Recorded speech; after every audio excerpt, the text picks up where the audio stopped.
दोस्तों, आज मैं आपको पारिवारिक कहानियाँ श्रृंखला की कहानी नंबर 36 सुनाने जा रही हूँ, जिसका शीर्षक है घर गृहस्थी। तो चलिए कहानी की शुरुआत करते हैं। पर कहानी सुनने के पहले कृपया वीडियो को लाइक, शेयर और चैनल को सब्सक्राइब करना ना भूलें। गरिमा की माँ। गरिमा के लिए बहुत अच्छा रिश्ता आया है। लड़का बहुत सुंदर, सुशील, पढ़ा लिखा है और एक अच्छी जॉब में भी है। गरिमा की माँ ने जवाब में पूछा, पर गरिमा के पिताजी, गरिमा की अभी उम्र ही कितनी हुई है? गरिमा की माँ, तुम चुप रहो। गरिमा देखने में वैसे ही सामान्य सी लड़की है और इतना अच्छा रिश्ता मिल रहा है, इसलिए इसके जल्दी हाथ पीले कर देंगे। गरिमा की बड़ी बहनों की शादी में कितनी दिक्कतें आई थी। सोमिल के दादाजी भी यही चाहते हैं कि लड़की पसंद आई तो हम साल भर के अंदर ही शादी कर लेंगे। गरिमा को देखने के लिए सोमिल के घर वाले आए।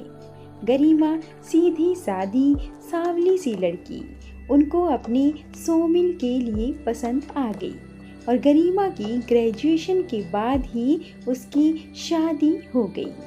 उसके बाद उसने पोस्ट ग्रेजुएशन भी किया और घर गृहस्थी में उलझती चली गई। शादी के बाद सोमिल, जो कि बहुत ही नेक दिल इंसान था, गरिमा की जिंदगी में आया। गरिमा बहुत ही खुश थी। जल्द वह माँ भी बन गई। जिंदगी की गाड़ी बहुत अच्छे से चल रही थी। गरिमा पति, बच्चे और सास की सेवा अच्छे से कर रही थी। उसका जीवन बहुत अच्छे से व्यतीत हो रहा था। कुछ साल में गरिमा की सास का देहांत हो गया।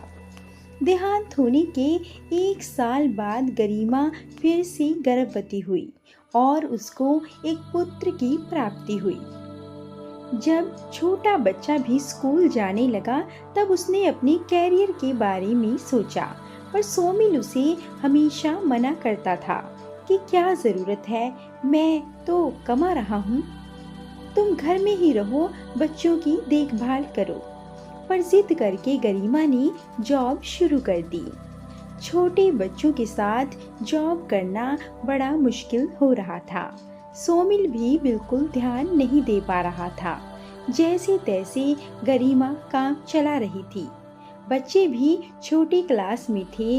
उनके पढ़ाई में कम नंबर आने लगे और पढ़ाई में मन भी कम लगने लगा। एक दिन छोटे बेटे को बहुत ही तेज बुखार आ गया और उसे टाइफाइड हो गया। बुखार 104 डिग्री से कम ही नहीं होता था। रात भर जागना पड़ रहा था। अगले दिन फिर ऑफिस जाकर ड्यूटी। 1-2 दिन तो मैनेज हो गया। बच्चा छोटा होने के कारण हमेशा माँ का साथ ही मांगता था। सोमिल की भी नई जॉब होने के कारण ऑफिस में ज़्यादा ध्यान देना पड़ता था। वह घर में बिल्कुल भी समय नहीं दे पा रहा था। मजबूरन बच्चों की खातिर गरिमा को अपनी जॉब छोड़नी पड़ी। अब गरिमा अपने बच्चों में ही मगन रहने लगी। बच्चे माँ का साथ पाकर बहुत खुश हुए। स्कूल से आते ही माँ से चिपक जाते और दिन भर अपने कामों में माँ को उलझाए रखते। धीरे धीरे समय बीतता गया और बच्चे बड़े हो गए। अब बच्चे अपनी पढ़ाई में व्यस्त रहने लगे। गरिमा के पास बैठने का उनके पास टाइम ही नहीं था। बड़ी बेटी पढ़ने में ठीक थी। कहने पर वह पढ़ने बैठ जाती थी, पर बेटा हमेशा शरारत करता रहता। पढ़ने को बोलो तो आनाकानी करता। जब गरिमा उसे डांटे तो पढ़ना नहीं चाहता और जवाब देता, और गरिमा उससे जब पूछे कि नहीं पढ़ोगे तो क्या करोगे, क्या बनोगे, तो वह जवाब देता कि आप क्या बन गई। ये सब सुनकर गरिमा टूट जाती।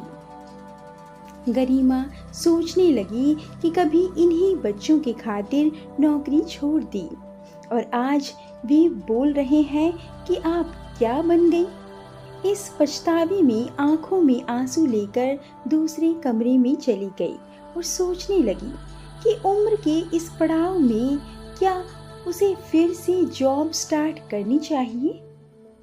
क्या उसे अच्छी नौकरी मिलेगी? क्या उसका शरीर और मन साथ देगा? उसने बच्चों की खातिर जो किया वह सही था। तभी पीछे से आवाज आई, मम्मी मम्मी, सुन क्यों नहीं रही हो? बेटे ने आकर गरिमा को हिलाया, आपका ध्यान कहाँ है? मेरे लिए कुछ बना दो, भूख लगी है। गरिमा फिर से अपने बच्चों के कामों में बिजी हो गई और वह सब भूल गई। इसी कश्मकश में अधिकतर माएँ जी रही हैं कि वह परिवार को प्राथमिकता दें या करियर को। दोस्तों, अपने विचार इस कहानी पे कमेंट के द्वारा ज़रूर रखिए और ऐसी अधिक कहानियों के लिए कृपया वीडियो को लाइक, शेयर और चैनल को सब्सक्राइब करना ना भूलें। धन्यवाद।